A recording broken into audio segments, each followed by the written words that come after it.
Money has a way of insulating you from the world, creating walls so thick that reality becomes nothing more than a distant whisper. For Marcus Whitfield, those walls had been built from steel and glass, from boardrooms and private jets, from an eye of never lifetime tags or worry about tomorrow having to look at Price's rent. At 68, he commanded an empire worth $12 billion, his name synonymous with power in circles where power was the only currency that mattered. But on a rain-soaked Thursday evening in downtown Portland, those walls would crack like fragile porcelain, shattered by the simplest of gestures and a recognition that would unravel everything he thought he knew about his own past. The storm had caught Marcus off guard, which was unusual for a man whose life ran with the precision of Swiss clockwork. His driver had called in sick, and the backup car had broken down just 6 blocks from the Meridian Hotel where he'd been attending a charity gala. Standing under the inadequate shelter of a narrow awning, watching sheets of rain transform the city streets into rushing rivers, Marcus found himself in the unfamiliar position of being stranded. His phone showed 17 missed calls from his assistant, but the battery was dying, and the nearest charging station might as well have been on Mars. That's when he spotted the diner. Murphy's all-night grill sat wedged between a laundromat and a pawn shop, its neon sign flickering with the tired persistence of something that had seen better decades. The windows were fogged with condensation, warm yellow light bleeding through like a beacon for the desperate and displaced. It wasn't the sort of establishment Marcus Whitfield would normally enter, not in his hand-tailored suit and Italian leather shoes, not with his manicured hands and the kind of quiet authority that came from never having to ask for anything twice. But the rain was relentless, and pride was a luxury he couldn't afford while standing ankle-deep in street water. The bell above the door announced his arrival with a cheerful ding that seemed absurdly optimistic given the circumstances. The diner was a time capsule from the 1970s, all cracked vinyl booths and laminate countertops, the air thick with the competing aromas of coffee and bacon grease. A handful of late-night souls occupied various corners of the space, each lost in their own small dramas of survival and solitude. Marcus chose a booth near the window, sliding across the worn vinyl seat with the careful movements of a man unaccustomed to surfaces that weren't leather or silk. He was acutely aware of how out of place he looked, his presence as jarring as a Rolls-Royce in a junkyard. The other patrons glanced at him with the mixture of curiosity and suspicion reserved for obvious outsiders, their eyes taking inventory of his expensive clothes and the subtle markers of wealth that couldn't be hidden. She approached his table with the practiced efficiency of someone who had been serving coffee and collecting tips since she was old enough to work.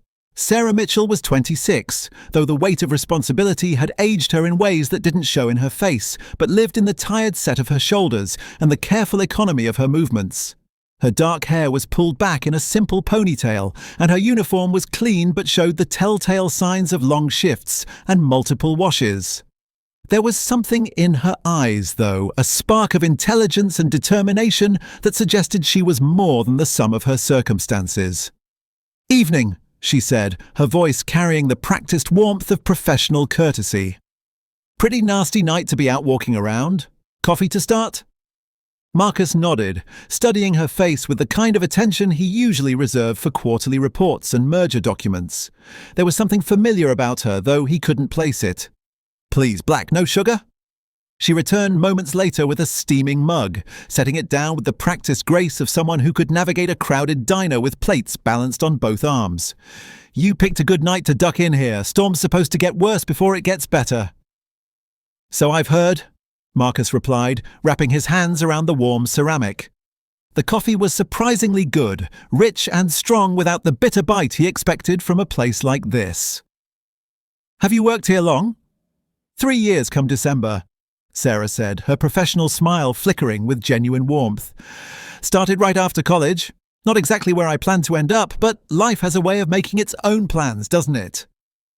There was a story there, Marcus could tell. He'd spent decades reading people, learning to spot the hidden narratives that drove their decisions and shaped their ambitions. Sarah Mitchell was overqualified for this job, that much was obvious. The way she spoke, the careful precision of her grammar, the quick intelligence in her eyes, all of it suggested someone who'd been forced to settle for less than they deserved. "What did you study?" he found himself asking, though he couldn't quite explain why he cared. business administration with a focus on non-profit management," she said, her expression brightening slightly. "I wanted to work for organizations that made a difference, you know? Help communities, maybe run programs for kids who didn't have the same opportunities I did growing up." The irony wasn't lost on Marcus. Here was a woman with dreams of changing the world, serving coffee to a man who had the power to fund entire foundations with pocket change. But something about her earnestness, the genuine passion in her voice when she talked about helping others, stirred something in him that had been dormant for years. "What happened to those plans?"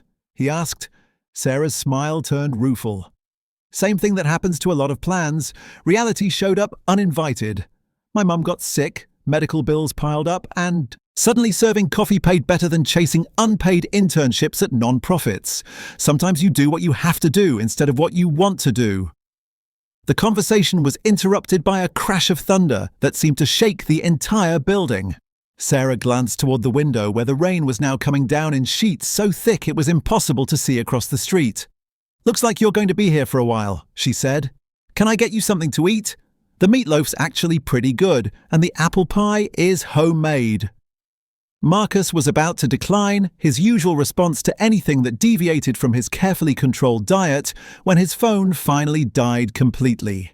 The screen went black, severing his last connection to the world of conference calls and stock prices that normally consumed every waking moment.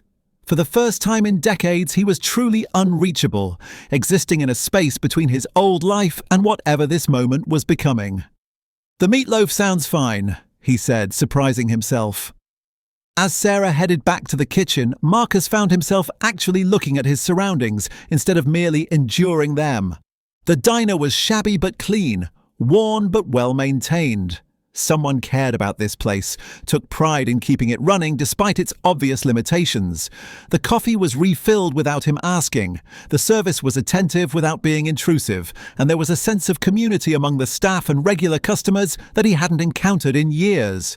When Sarah returned with his meal, she set down not just the plate, but also a small basket of dinner rolls that he hadn't ordered. "On the house," she said with a wink. "You look like you've had a long day." The meatloaf was, indeed, surprisingly good. Real comfort food, the kind of meal that reminded you what eating was supposed to be about before it became another business transaction. As he ate, Marcus found himself watching Sarah work, noting the way she remembered each customer's preferences, how she checked on an elderly man in the corner booth with the gentle attention of someone who understood that kindness was often the most valuable thing you could offer. "You're good at this," he said when she stopped by to refill his coffee again. "At what?" "Taking care of people, making them feel welcome." Sarah paused, considering his words. "I guess I learned it from my grandmother. She always said that how you treat people when they're vulnerable says everything about who you really are. People come to places like this when they're tired, lonely, maybe a little lost. The least I can do is make sure they feel human while they're here." The words hit Marcus with unexpected force. When was the last time anyone had made him feel human? His interactions were all transactional, relationships built on mutual benefit and careful calculation. Even his charitable work, generous though it was on paper, felt more like tax strategy than genuine. Compassion. "Your grandmother sounds like a wise woman," he said. "She was," Sarah replied, her expression softening with memory. "She raised me after my parents died. Worked 3 jobs to keep us afloat, but she always made time to teach me what mattered. Said money might open doors, but character is what gets you through them." As if summoned by their conversation, Sarah's phone buzzed on the counter where she'd left it charging. She glanced at the screen and her face immediately clouded with worry. "Everything all right?" Marcus asked. Sarah hesitated, then seemed to make a decision. "It's my mom. She's been in and out of the hospital for the past 6 months. Complications from diabetes, but we can't afford the kind of treatment she really needs. The insurance covers the basics, but there's always something else, you know? Specialists, medications, equipment, it just never ends." She was trying to maintain her professional composure, but Marcus could see the strain in her eyes, the weight of responsibility that no 26-year-old should have to carry alone. It was a story he'd heard variations of countless times in reports and presentations, but experiencing it firsthand, seeing the human face behind the statistics, was entirely different. "I'm sorry," he said, and meant it. "That must be incredibly difficult." "We manage," Sarah said, straightening her shoulders with the kind of quiet determination that Marcus recognized from his own climb to the top. "She's all the family I have left, so we do whatever it takes." The bell above the door chimed again, and a new customer entered, shaking rain from his jacket. Sarah excused herself to attend to the newcomer, but not before offering Marcus another refill and asking if he needed anything else. As she walked away, Marcus found himself reaching into his jacket pocket, not for his dead phone, but for his wallet. Inside, among the credit cards he rarely used personally and the business cards of people whose names he'd forgotten, was something he'd carried for years without really knowing why. It was a photograph, old and slightly faded, showing a modest house with a white picket fence and a small garden in front. The house had been demolished decades ago to make way for a shopping centre, but he'd kept the picture as a reminder of something he couldn't quite name.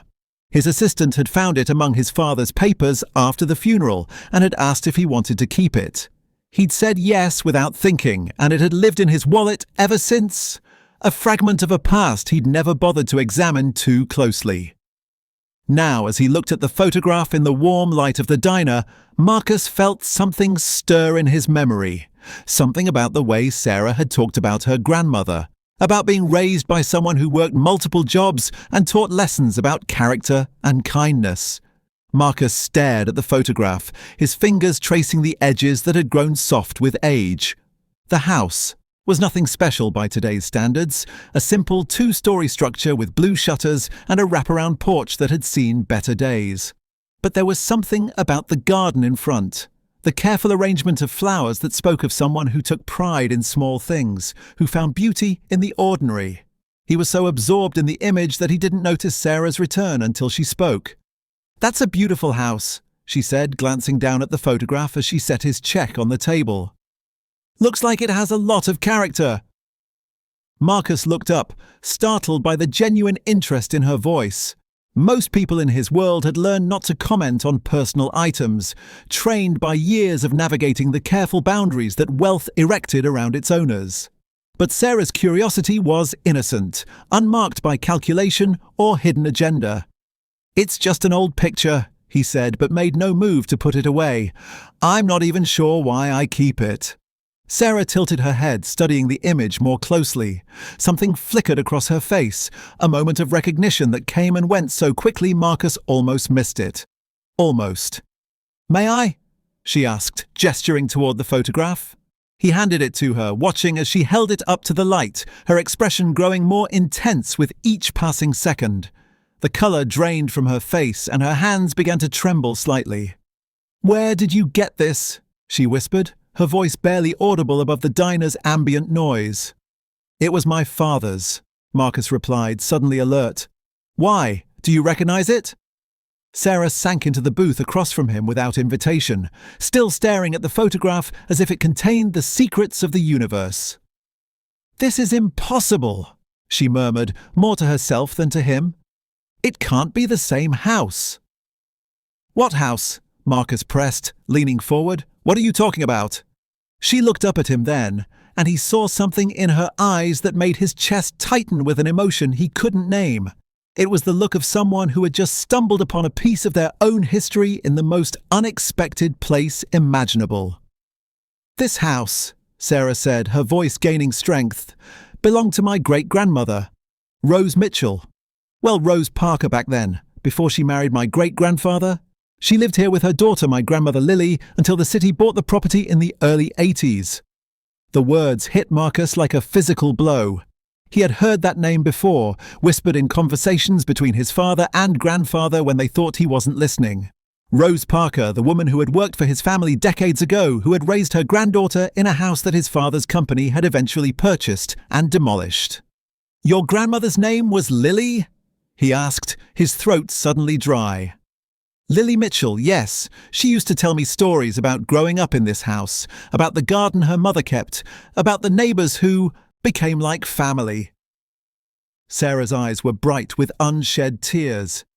She said it was the only real home she ever knew, and losing it broke something inside her mother that never healed. Marcus felt the ground shifting beneath him, the careful architecture of his understanding crumbling like sand.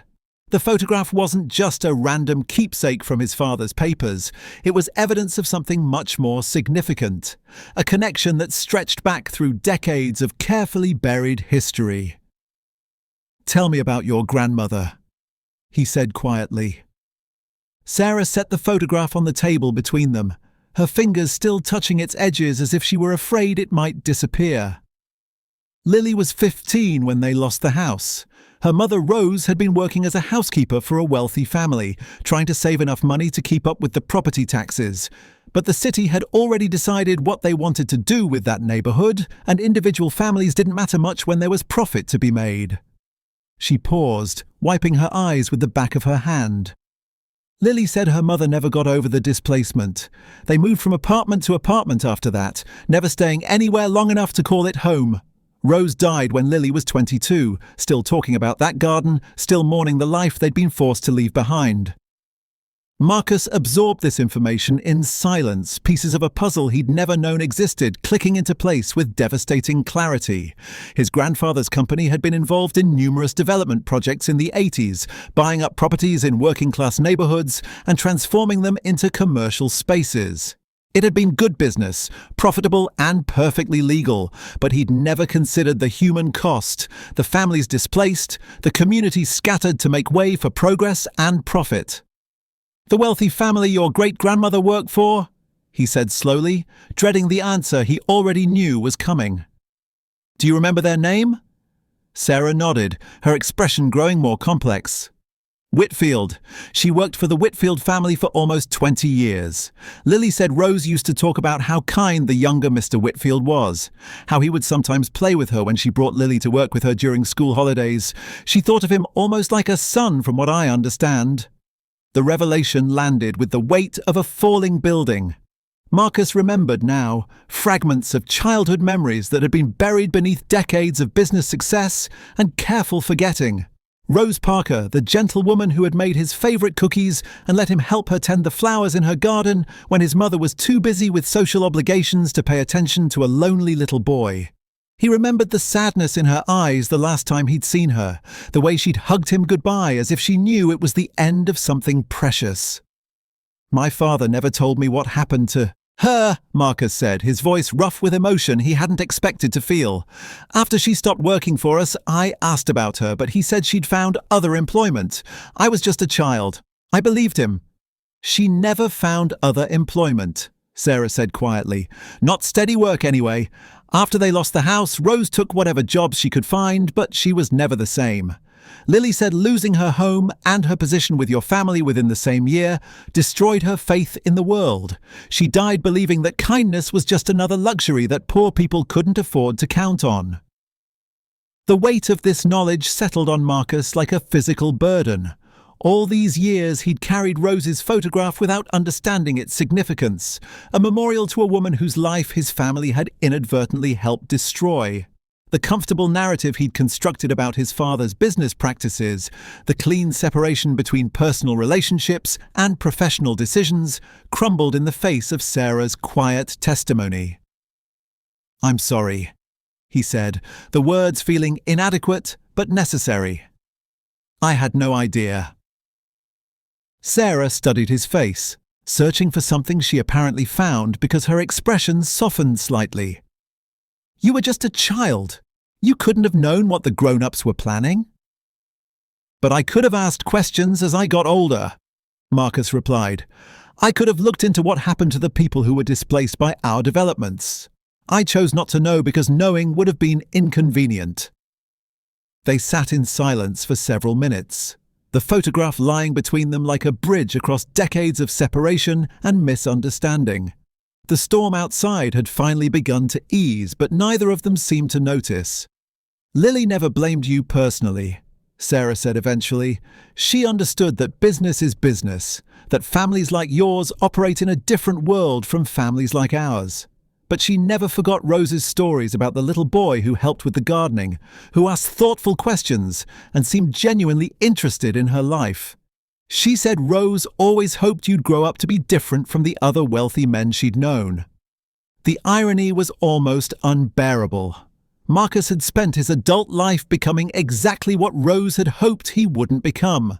A man so insulated by wealth and power that he'd lost touch with the human consequences of his decisions. The little boy who had cared about flowers and asked thoughtful questions had been systematically trained out of him, replaced by someone who valued efficiency over empathy and profit over people. "What happened to Lily?" he asked.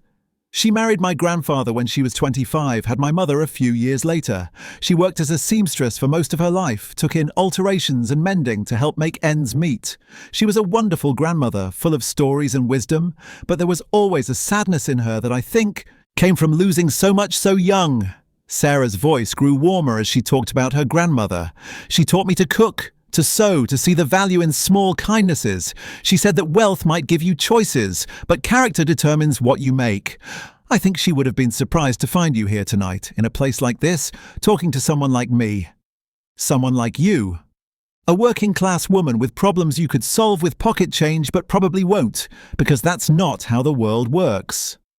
Her words were stated without bitterness, just a matter-of-fact acceptance of social reality that made them hit even harder. She was right, of course.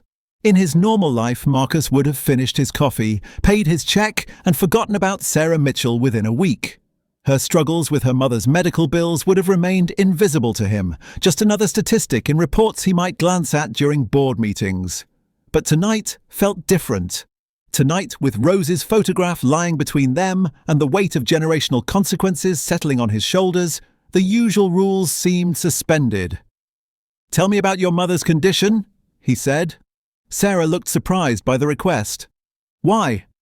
"Because I want to understand. Because maybe it's time I started asking the questions I should have been asking all along." She hesitated, then seemed to make a decision. "Type 2 diabetes that's progressed to kidney disease. She needs dialysis 3 times a week, but the treatments are exhausting and expensive.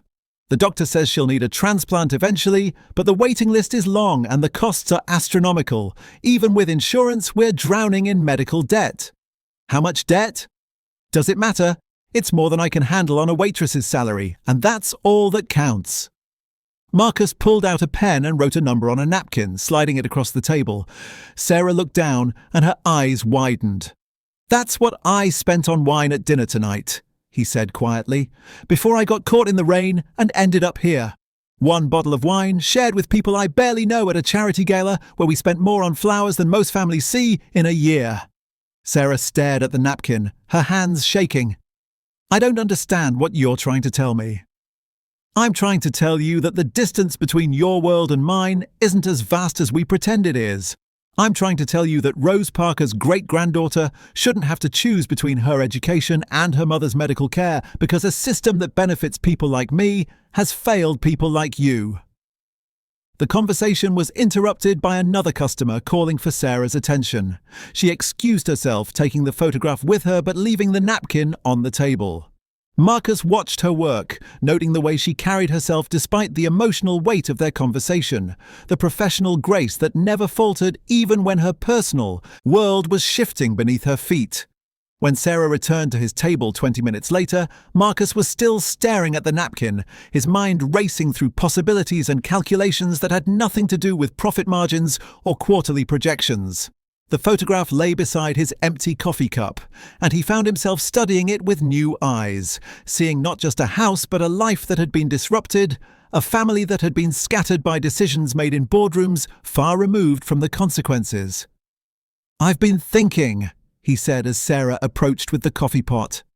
"That sounds dangerous," she replied, attempting lightness despite the emotional undercurrent that had settled between them.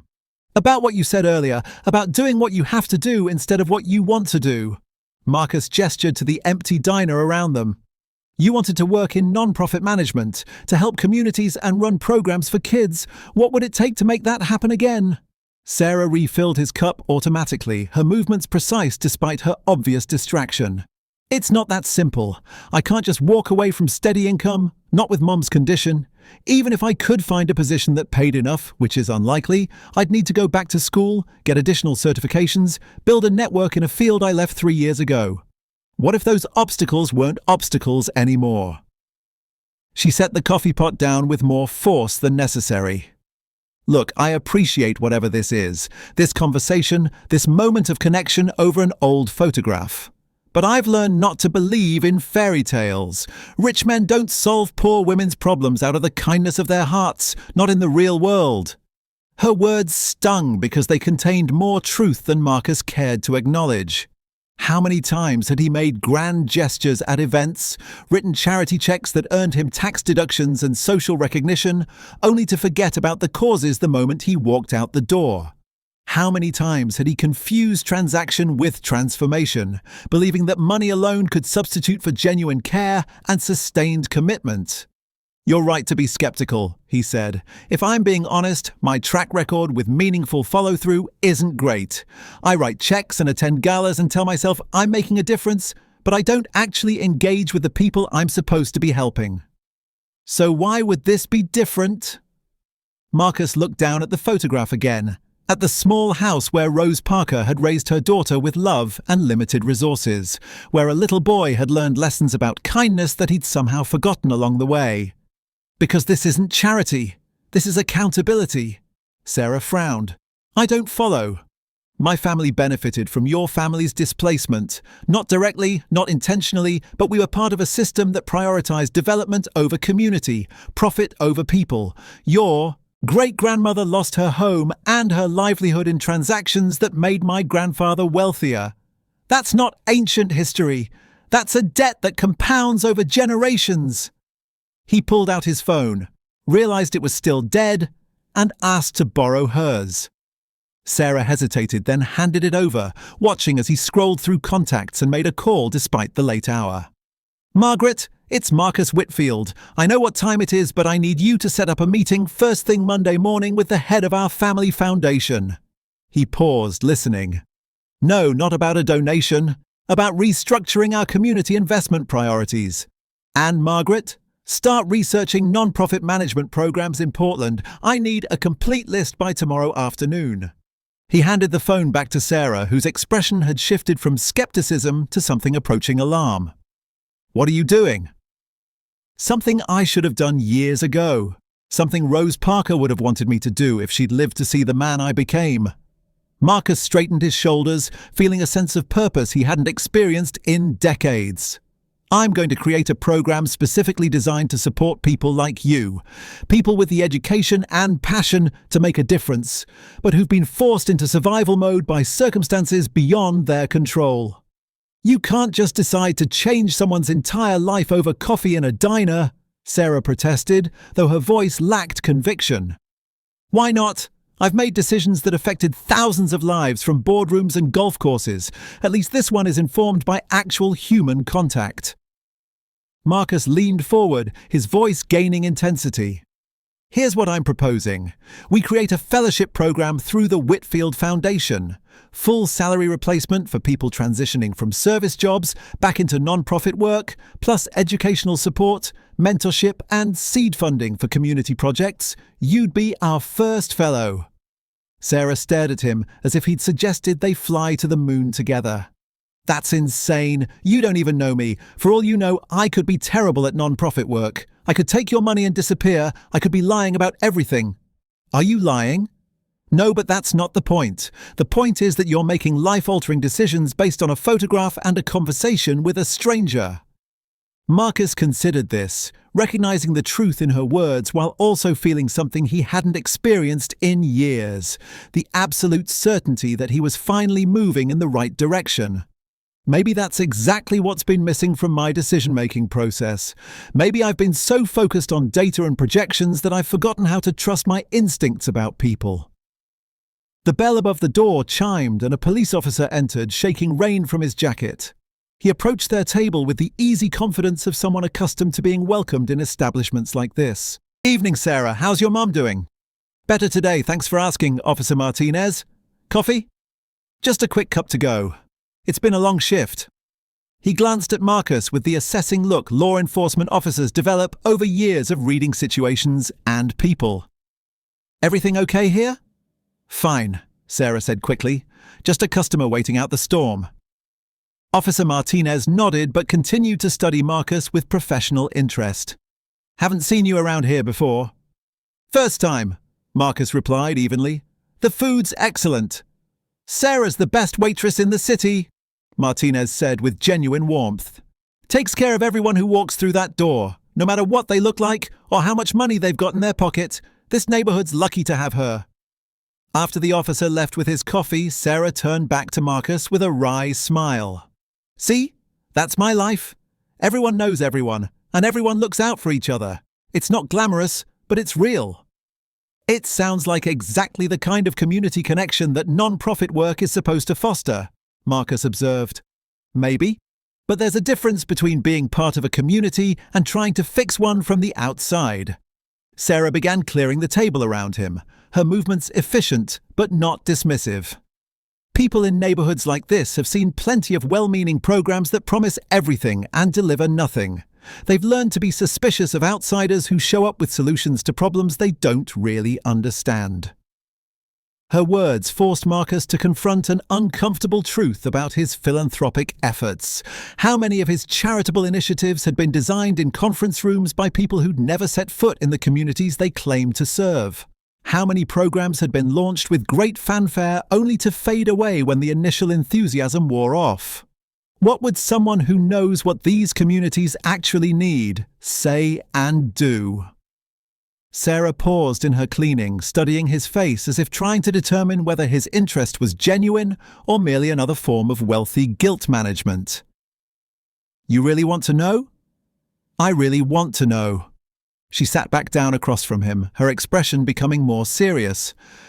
"The biggest problem isn't money, although money helps.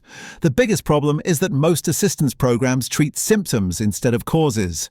They hand out food instead of addressing why people can't afford groceries. They provide temporary housing without tackling the systems that make housing unaffordable. They offer job training without creating pathways to jobs that pay living wages." Marcus found himself taking mental notes, his business mind engaging with the complexity of systemic problems in ways he'd never applied to social issues. So what would address causes instead of symptoms?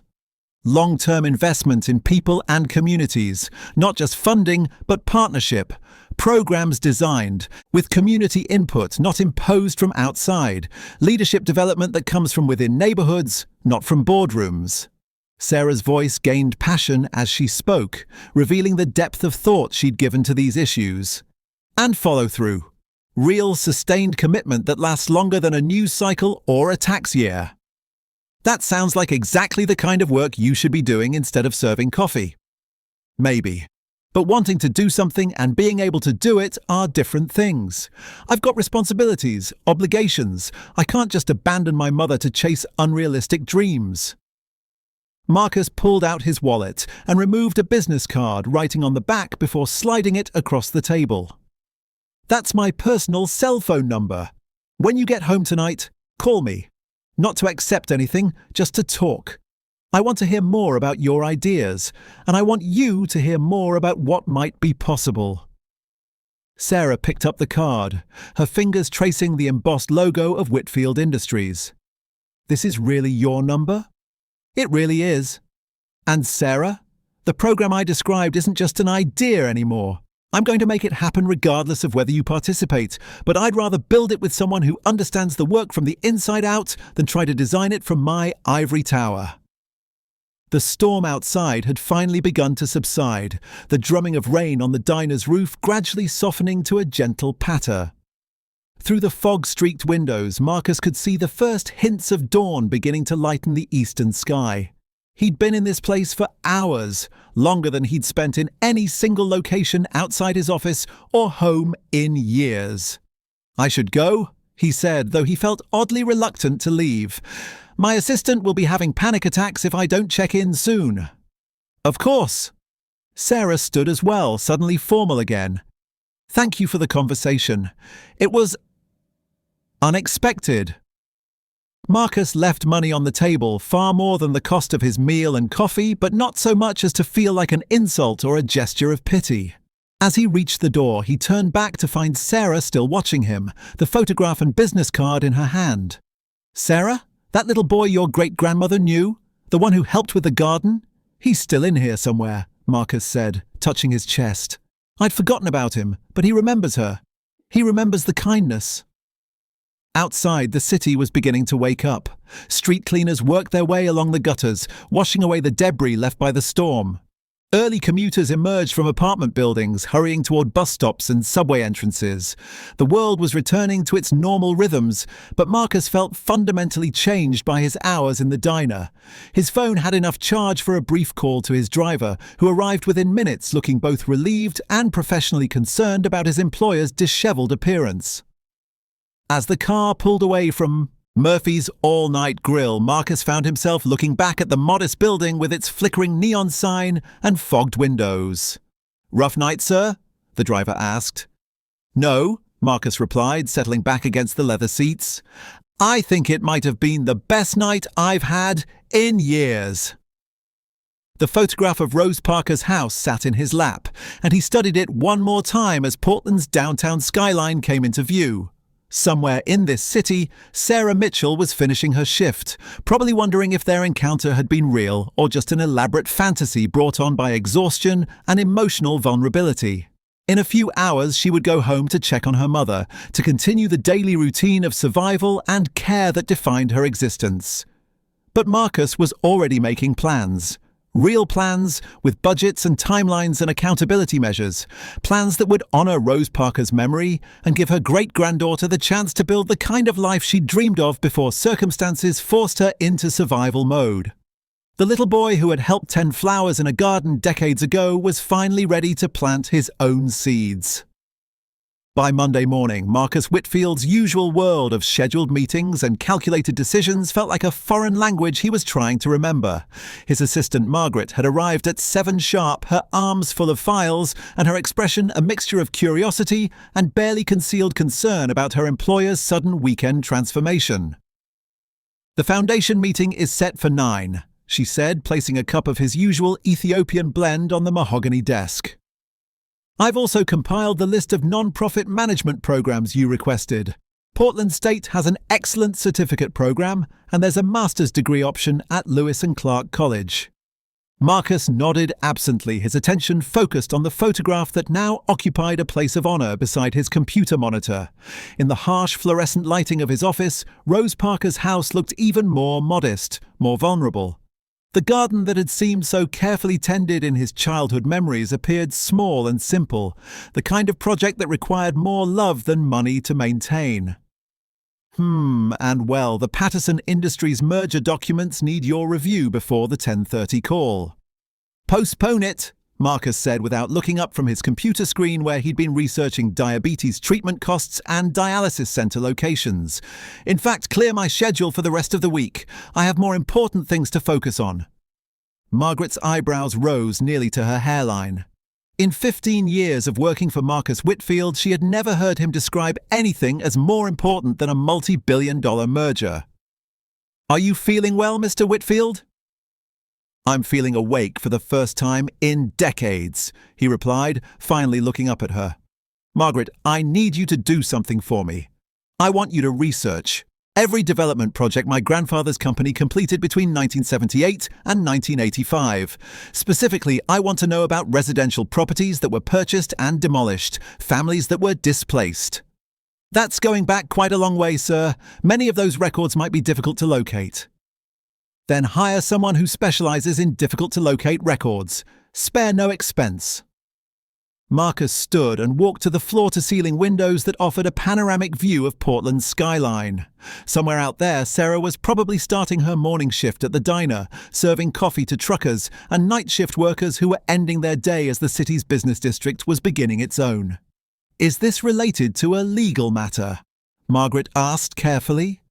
"It's related to doing the right thing," Marcus replied, "something I should have started doing a long time ago." The foundation meeting proved to be exactly the kind of bureaucratic exercise Marcus had grown to despise over the years. 5 well-dressed executives sat around a polished conference table discussing charitable giving as if it were a chess game where the pieces were tax deductions and public relations opportunities.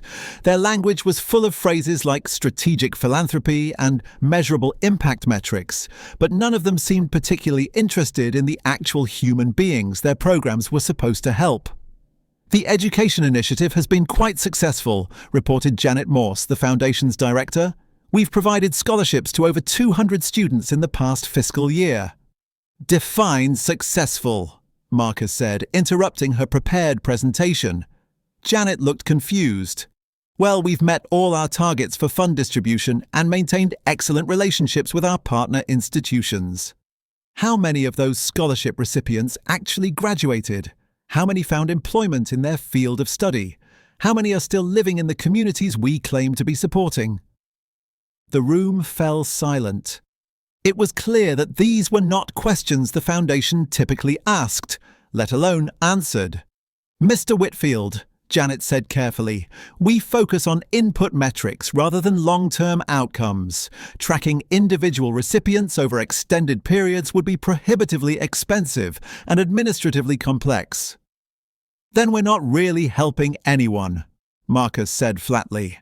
We're just making ourselves feel better about wealth inequality by throwing money at symptoms instead of addressing causes. He stood up, ending the meeting abruptly.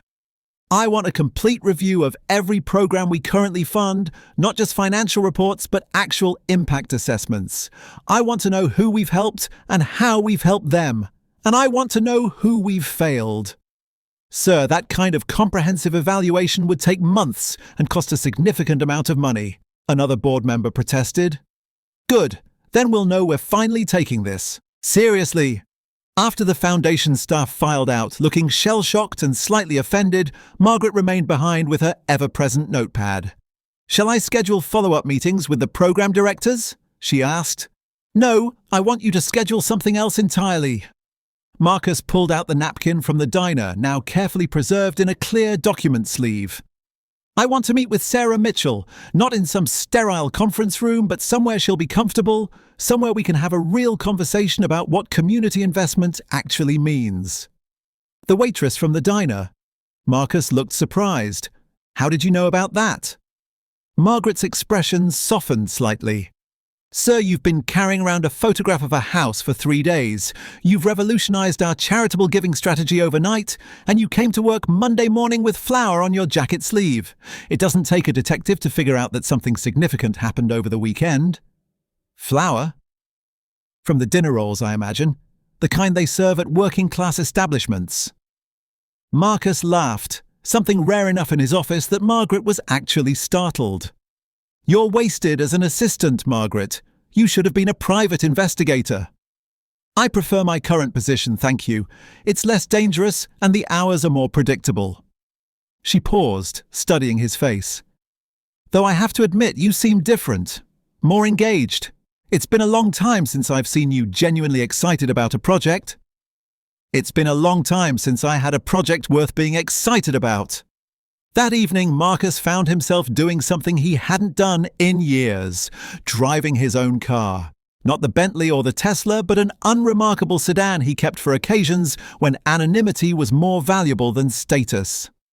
He parked across the street from Murphy's all-night grill and sat watching through the windows as Sarah moved efficiently between tables, her movements as graceful and purposeful as he remembered.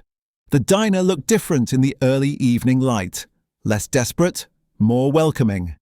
The neon sign had been repaired and someone had planted small flowers in the window boxes that flanked the entrance. It was still clearly a working-class establishment, but it was a working-class establishment that someone cared about, that served a community rather than simply extracting profit from it. Marcus's phone buzzed with a text message. It was from Sarah, sent to the number he'd given her. Still thinking about our conversation. Are you serious about the fellowship program, or was that just rich guy guilt talking? He typed back quickly. Dead serious. Can we meet to discuss details? I'm actually parked outside your restaurant right now. A few minutes later, Sarah emerged from the diner looking around until she spotted his car. She approached with the cautious steps of someone who'd learned not to trust good fortune, but was curious enough to investigate it anyway. "You're actually here," she said as he rolled down the window. "I told you I was serious. Rich men tell me lots of things. Usually they don't follow through." Sarah crossed her arms, but her expression was more thoughtful than defensive.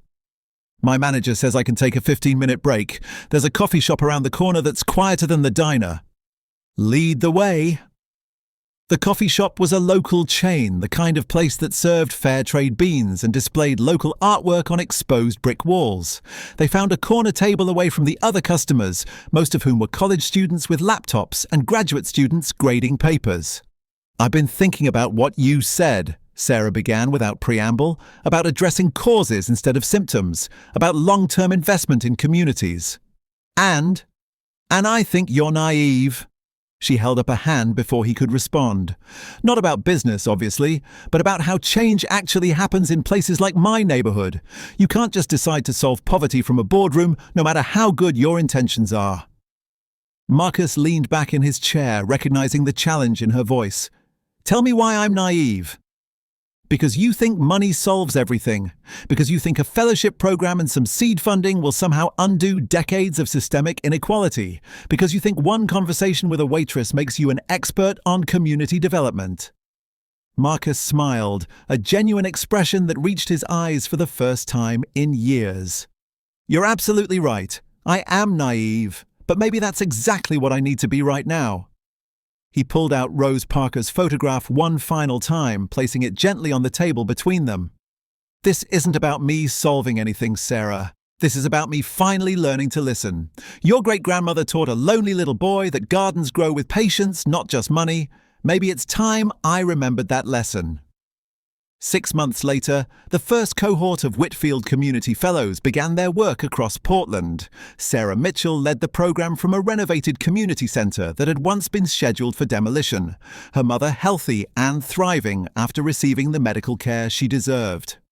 The photograph of Rose Parker's house hung in Sarah's office, not as a reminder of loss, but as proof that sometimes the most important connections happen in the most unexpected places. Marcus had learned that true wealth isn't measured in dollars, but in the lives you choose to uplift along the way.